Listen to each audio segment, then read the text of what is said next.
আসসালামু আলাইকুম, স্বাগতম সবাইকে আমাদের এই স্ট্যাটিস্টিক্সের ফুল কোর্সে। এই কোর্সের এই ভিডিওতে আমরা আলোচনা করব স্ট্যাটিস্টিক্সের খুবই গুরুত্বপূর্ণ একটা টপিক, এবং যেই টপিকে ভিডিও বানানোর জন্য আমাদেরকে অনেকেই ইনবক্সে মেসেজ দিয়েছেন এবং কমেন্টে জানিয়েছেন যে ভাই আপনি এই টপিকের উপর ভিডিও বানান। টপিকটি কি? কোন টপিক? টপিকটা হলো আমাদের central tendency, the measure of central tendency. এই টপিকের উপর ভিডিও বানানোর জন্য আমাদের অনেকেই রিকোয়েস্ট করেছেন। আপনাদের রিকোয়েস্টের ভিত্তিতে আমরা এই ভিডিওটি নিয়ে আসলাম। চলুন আমরা শুরু করি। তাহলে আমরা যদি দেখি যে প্রথমে আমরা দেখব যে মেজার অফ সেন্টার কি বা মেজার অফ সেন্ট্রাল টেন্ডেন্সি কি। আমরা যখন বিভিন্ন মেজার দেখি, মেজারগুলোর মধ্যে বা আমাদের যে একটা ডেটা সেট যদি আমাদের হাতে থাকে, তখন আমাদের প্রথমেই আমরা চিন্তা করি যে এর সেন্টার বা কেন্দ্র কোথায়। যেমন ধরেন আপনাদের হাতে একটা ডেটা আছে, যে আমরা যদি চিন্তা করি যে একটা মানুষের ইনকাম কেমন হইতে পারে, যে যদি বলি আপনার ইনকাম কত, আপনি মাসে কেমন ইনকাম করেন, সে কি মাঝামাঝি একটা ভ্যালু বলে। সে যদি 50 থেকে 70 হাজার মধ্যে ইনকাম করে, সে বলে যে হ্যাঁ আমি 60,000, এরকম মাঝামাঝি। সবার কি টেন্ডেন্সি থাকে, সকল মানুষের টেন্ডেন্সি মাঝামাঝি একটা ভ্যালু বলার জন্য। আমি যদি বলি যে আপনার স্কুলে কলেজে যাওয়া আসার জন্য কত সময় ব্যয় হবে, ইউনিভার্সিটিতে যেতে কত সময় লাগে, আপনি কি বলবেন? কোনো দিন 10 মিনিট লাগে, কোনো 15 মিনিট লাগলে আপনি বলেন কি 12 থেকে 13 মিনিট লাগে। মাঝামাঝি একটা ভ্যালু বলার চেষ্টা করে। তাহলে এই যে একটা ভ্যালু, যে ভ্যালুটাকে পুরো আমাদের ডাটা সেটটাকে কী করে রিপ্রেজেন্ট করে, ওই ভ্যালুটাকে আমরা কী বলি? যে মেজার অফ সেন্টার। মূল কথা হলো, মানে এখানে যেটা বলার চেষ্টা করছে সেটা হলো একটা সিঙ্গেল ভ্যালু যদি আমাদের পুরো ডিস্ট্রিবিউশনটাকে রিপ্রেজেন্ট করে, তখন ওই ভ্যালুটাকে আমরা কী বলবো? যে মেজার অফ সেন্টার বা সেন্ট্রাল ভ্যালু। তাহলে আমাদের একদম এক্সাক্ট যে মেজার অফ সেন্ট্রাল টেন্ডেন্সি কি, যে আমাদের যে ভ্যালুটার আশেপাশে আমাদের অন্যান্য সকল ভ্যালুগুলো থাকবে, ওই ভ্যালুটাকে আমরা কি বলবো? মেজার অফ সেন্ট্রাল বা সেন্ট্রাল ভ্যালু বা central tendency, measure of central tendency. Okay, তাহলে এখন থেকে আমরা কত প্রকার আমাদের মেজার অফ সেন্টার আছে?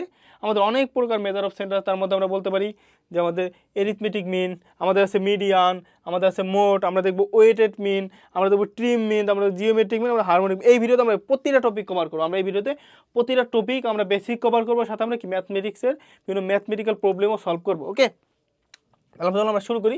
প্রথমত এরিথমেটিক মিন কি? আমাদের এরিথমেটিক মিন কি? আমরা এক কথা যদি বলি, আমরা এভারেজ বলি না? এভারেজ, যে আমরা এভারেজ কীভাবে বের করব? গড় বের করতাম। এরিথমেটিক মিন হলো গড়, যে আমাদের যতগুলো আমাদের ভ্যালু আছে বা ডাটা আছে, প্রতি ডাটা ভ্যালুকে আমরা যোগ করবো এবং যতগুলো যোগ করবো ঠিক তত দিয়ে ভাগ করবো। তাহলে কি, ধরেন আমাদের পরীক্ষায় যদি আমরা এভারেজ মার্কস বের করতে চাই, মানে এভারেজ মানে মিন, যে এভারেজ মার্কস বের করতে গেলে কী করি? আমাদের যতগুলো সাবজেক্ট ছিল সবগুলো সাবজেক্টের নাম্বার যোগ করি এবং যতগুলো সাবজেক্ট ছিল ওই সাবজেক্টে কি ভাগ করি, তাহলে কি আমরা আমাদের এভারেজ মার্কস পাইতাম। তাহলে এভারেজ মার্কস কী হলো কি? আমাদের মিন। তাহলে এরিথমেটিক মিনে ইজ এ এরিথমেটিক বা mathematical average and it is the most popular measure of location বা সেন্ট্রাল টেন্ডেন্সি। এটা হলো কি সেন্ট্রাল টেন্ডেন্সি সবচেয়ে পপুলার একটা মেজার। আমরা যদি সাধারণত যদি বলি যে আমাদের সেন্ট্রাল টেন্ডেন্সি বা কোনো জিজ্ঞেস মানুষ সবসময় এভারেজ ভ্যালু বলে বা সবচেয়ে বেশি পরিমাণে এটা ব্যবহৃত হয়। ওকে, তাহলে আমাদের ফর্মুলাতেই দেখতে পাচ্ছি আমরা এরিথমেটিক মিনকে আমরা এক্স দ্বারা প্রকাশ করি। এটা ডেফিনেশন কি? 1/n into some of X I. Some of X I মানে কি? প্রতিটা আমাদের কি ভ্যালুগুলো যদি এক্স ওয়ান এরকম হয়, সাম অফ এক্স আইকে আমরা এভাবে লিখতে পারি। সাম অফ এক্স আই মানে হলো x1 plus x2 plus x3 plus dot dot এরকম কি xn পর্যন্ত আমাদের যতগুলো ভ্যালু থাকবে তত পর্যন্ত কি সবগুলো ভ্যালু যোগ করা সাম অফ এক্স আই। আর সবগুলো যোগ করার পরে আমরা কী করি? n দ্বারা ভাগ করে দিলে আমরা কী পাবো? এরিথমেটিক মিন পাবো। ঠিক আছে? ওকে, এবার আমরা একটা এক্সাম্পল দেখি যে the marks out of 25 obtained by 8 students in a class test. তাহলে একটা ক্লাস টেস্টে 25 জন, মানে 25 মার্কসের মধ্যে অনেক 8 জন স্টুডেন্টের মার্কস এখান থেকেও আছে। বলছে what is the arithmetic mean of the marks, মানে মার্কসের আমাদের এরিথমেটিক মিন বের করা। তাহলে এরিথমেটিক মিনের সংখ্যা আমাদের কী ছিল? যে সাম অফ এক্স বারকে আমরা কীভাবে প্রকাশ করি? Sum of X I divide by N. Sum of X I মানে কি সবগুলো আমাদের কি ভ্যালুকে যোগ করতে হবে। ভ্যালুগুলো কী কী আছে? 10 plus 19 plus 12 plus 21 plus 18 plus 20 যোগ 11 যোগ 19, কয়টা টোটাল? কত জন? দেখো তো, টোটাল বলতে 8 জন। তাহলে আমরা কি 8 দিয়ে ভাগ করে দিব? মানে সবচেয়ে সহজ এবং মজার হলো আমাদের মেজার অফ সেন্টার হলো কি আমাদের মিন। তাহলে যদি যোগ করে তাহলে কী আসবে আমাদের? 10 যোগ 19 যোগ 12 যোগ 21 যোগ 18 যোগ 20 যোগ 11 যোগ 19 ভাগ 8। তাহলে এবারে আমাদের কত আসছে? এবারে 16.25। তাহলে এই যে আমরা ভ্যালুটা পেলাম, এটাকে আমাদের একটা মেজার অফ সেন্টার। এই কোন মেজার? এটা আমাদের মিন, এটা আমাদের কি এরিথমেটিক মিন, এক কথা বলতে গেলে এরিথমেটিক মিন। তাহলে আমাদের এরিথমেটিক মিন বের করতে বলছিল, 8 জন স্টুডেন্টের মার্কস দেওয়া ছিল, বলতে তাদেরকে এরিথমেটিক মিন বের করার জন্য। তাহলে আমরা কী করছি, 8 জন স্টুডেন্টের মার্কস, মোট 8 জনের মার্কসগুলো যোগ করে দিছি, আর কি আমরা 8 দিয়ে ভাগ করে দিই, আমরা কী পাইছি, এরিথমেটিক মিন পেয়ে গেছি। ওকে, আশা করি আপনারা বুঝতে পারছেন। এবার আমরা দেখবো এরিথমেটিক মিনের প্রপার্টি, যেগুলো বোঝাটা সবচেয়ে বেশি গুরুত্বপূর্ণ, যে আসলে মিন আমরা কখন ইউজ করি বা এটার কী কী লাভ আছে। এরিথমেটিক মিনের অন্যতম গুরুত্বপূর্ণ প্রপার্টি হলো এটা আমরা কোন কোন স্কেল, যে FD set of interval and ratio level of data. এখন ইন্টারভাল আর রেশিও স্কেল যদি আপনাকে জিজ্ঞেস করেন, তাহলে আমি বলবো আমাদের যে মেজার অফ, আমাদের স্কেলস অফ মেজারমেন্টের যে একটা ভিডিও, ওই ভিডিওটা আপনারা দেখে আসেন, তাহলে আপনারা বুঝতে পারেন। আমাদের ডেসক্রিপশন বক্সে আপনাদের ভিডিও লিঙ্ক দেওয়া থাকবে, আপনারা এখান থেকে স্কেলস অফ মেজারমেন্ট ওই ভিডিওটা দেখে আসবেন, তাহলে আপনারা ইন্টারভাল রেশিও স্কেল কেটে বুঝতে পারবেন। তাহলে আমরা কি বলছি, যে every set of interval ratio scale data has mean, মানে কি আমরা যদি ইন্টারভাল রেশিও স্কেলের ডাটা হয়, তখন আমরা মিন ক্যালকুলেট করতে পারবো। মিন ক্যালকুলেট করতে পারবো কখন, যদি ডাটাগুলো ইন্টারভাল বা রেশিও স্কেলের ডাটা হয়, তাহলে আমরা মিন ক্যালকুলেট করতে পারবো। ওকে, আর বলছে set of data has only one mean, খুবই খুবই গুরুত্বপূর্ণ। অনলি একটা ডাটা সেটের একটা মাত্র মিন থাকবে, কি একটা ডাটা সেটের একটা মাত্র মিন থাকবে। তার মানে হলো মিন হলো ইউনিক। মিন কি? মিন হলো ইউনিক, মানে একটা ডাটা সেটের একের বেশি মিন থাকতে পারবে না, একটা ডাটা সেটের মাত্র একটাই মিন থাকতে পারবে। তাই এই কারণে আমরা মিনকে কি বলছি, মিন হলো আমাদের কি ইউনিক। ঠিক আছে, বলছে all the of the values of are included in the computing mean. আমরা মিন ক্যালকুলেট করতে হলে আমরা সবগুলো ডাটা ভ্যালুকে আমরা কী করি, আমরা যোগ করি। যেহেতু আমরা সবগুলো কি, তো প্রত্যেকটা ডাটা ভ্যালুকে আমরা ইনক্লুডেট করতেছি না, মিন ক্যালকুলেট করে কী করি, আমরা সবগুলো ডাটা ভ্যালুকে যোগ করি। তার মানে কি আমাদের এভরি ডাটা ভ্যালু আমরা কি আমাদের এই মিনের সাথে কি ইনক্লুডেড, তখন আমরা কম্পিউট করি। তারপর বলতে mean is a useful measure of comparing two or more population. এখন আমরা মিনকে কী করি, আমরা একাধিক পপুলেশনকে আমরা কী করি, একাধিক পপুলেশনকে যদি আমরা কী করি কম্পেয়ার করতে চাই, তখন আমরা কি মিন ইউজ করি। যেমন তোমার ক্লাসের ফিজিক্সের এভারেজ মার্কস, তোমার আপনাদের ক্লাসের ফিজিক্সের এভারেজ মার্কস যদি হয় 50 আর ম্যাথে হইলো 55, তাহলে আমরা কি বলতে পারি, কোন কোন সাবজেক্টের পারফরমেন্স ভালো? অবশ্যই ম্যাথের। তাহলে কি বলতে পারি, যে এই এভারেজ, দুইটা এভারেজ বা তিনটা এভারেজ আমরা তুলনা করতে পারি, যে মিনগুলোকে আমরা কি করি, তুলনা করতে পারি একটা একটার সাথে। তাই এই কারণে তখন আমরা অনেকগুলোকে তুলনা করবো অন্যান্য বিষয়ের সাথে, অন্য দুটো ডাটা সেট তুলনা করতে, এই ডাটা সেটের আমাদের মিন এত, এই ডাটা সেটের মিন এত, তাহলে এই দুটো তুলনা করা যায়, বা 3টা 4টা 5টা হইতে পারে। তাহলে আমরা যদি একাধিক ডাটা সেটের মধ্যে তুলনা করতে হয়, তখন কি আমাদের মিন খুব ভালো কাজ করে এই ক্ষেত্রে। ওকে, আর একটা খুবই খুবই গুরুত্বপূর্ণ আমাদের এইখানে বলতে পারি, যে এরিথমেটিক মিন। তো এখানে বলা আছে arithmetic mean is only measure of central trend is where the sum of deviation of is value from the mean will always be 0। তার মানে হলো, মূল কথা হলো এটা, যে sum of X I minus X bar is equal to 0 হবে, মানে sum of X I minus X bar is equal to কত, 0। তার মানে এটা মানে কি, এটার মানে হলো প্রত্যেকটা ভ্যালু থেকে তার যদি মিন বিয়োগ করি আর সবগুলোকে যোগ করি, তাহলে আমরা কি মান পাবো কত, 0।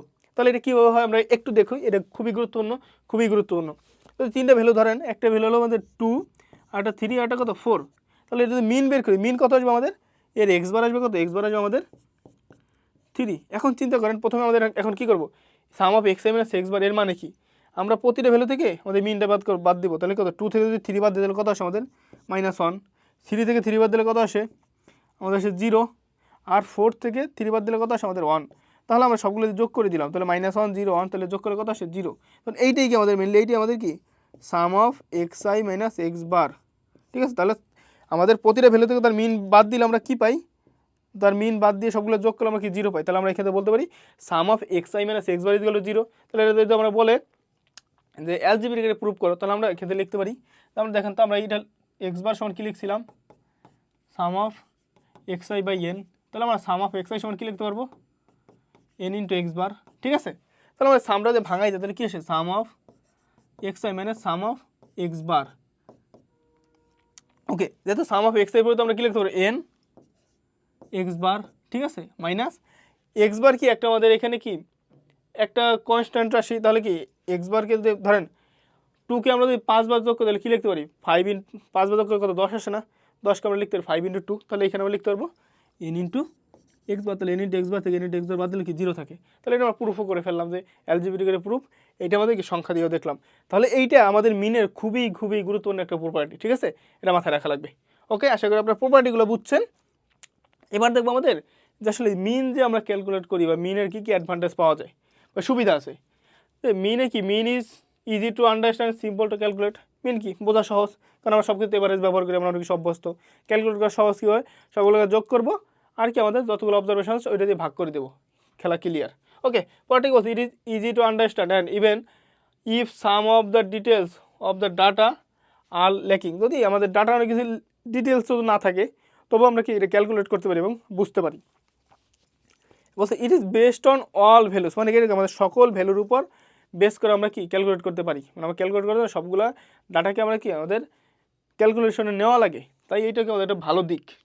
আর এটা বলতে কি এটা রিজিডলি ডিফাইন্ড, মানে এটা কি মানে থাকবেই একটা ডাটা সেটে আমাদের মিন থাকবেই এবং এটা সহজে এদিক ওদিক যায় না, মানে কি মিন যেটা হবে একটা ডাটা সেটে মিন ওই একটাই হবে, আর অন্যটা কি অন্য কোনো দিক যাওয়ার কোনো সুযোগ নাই। বলতে কি আর পরবর্তী প্রপার্টি কি আমার এটা বা advantage, it is not based on the position of the series, মানে কি এটা কোন পজিশন আছে, মিন একটা সিরিজের কোন পজিশন আছে এর উপর ডিপেন্ড করে না, মানে ডাটাগুলো যেমনি থাকুক মিন কি ওই একটা ইউনিক মিন আসবে এবং এটা কোনো পজিশনের উপর ডিপেন্ড করে না।